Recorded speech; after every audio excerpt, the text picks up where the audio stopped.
You know, we throw the word anxiety around a lot, right? But what is it really?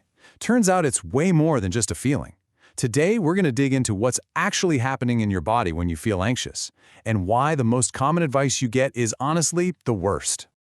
Ah, there it is, the classic. Just relax. Don't worry about it. Calm down.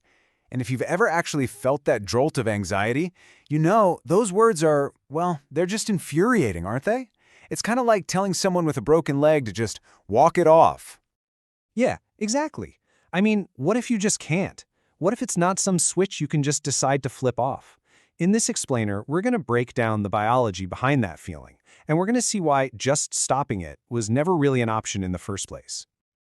Okay, so to really get a handle on this, the very first thing we have to do is make a really important distinction. See, we use the words worry and anxiety like they're the same thing, but biologically, they are two totally different experiences. Look, worrying, we all do it. It's that voice in your head, that mental loop about, a big presentation or a tough conversation you have to have.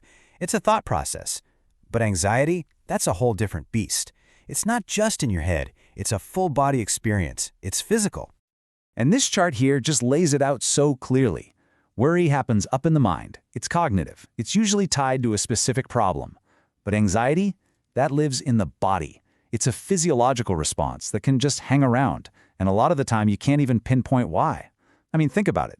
Your heart's racing, your palms are sweaty. That's not just a thought, right? That's a physical thing happening inside your body.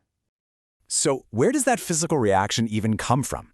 Well, to figure that out, we have to go way, way back, deep into our brain's history and take a look at this built-in alarm system we all have. So picture this. Deep inside your brain, you've got this, like a prehistoric security guard. And this guard is on duty 24/7. It doesn't really understand spreadsheets or traffic jams. It only speaks one language, the language of threats. And its one and only job is to scan for danger and keep you alive. That's it. And this ancient security system is what's behind something you've probably heard of, the fight or flight response. This is the absolute core of what we're talking about. It's an automatic, super fast physical reaction that's designed to get you ready to either fight off a threat or run like crazy from it.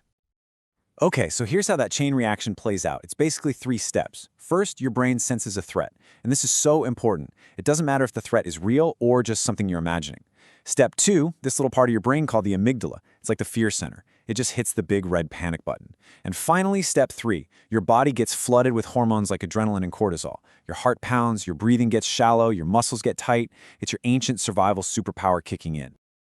Okay, but here's the kicker. Here's the big problem. That amazing ancient survival system is now stuck operating in a world it was never built for. And this creates what we can call the modern mismatch. This right here is the heart of why you can't just stop feeling anxious. And this is the most important thing to get. When that alarm goes off, it is not a choice, it's an automatic reflex. It happens way before the logical thinking part of your brain even has a chance to chime in. So telling someone to just relax in that moment, it's like telling someone to stop flinching when a ball is flying at their head. It's pointless. The body has already taken over.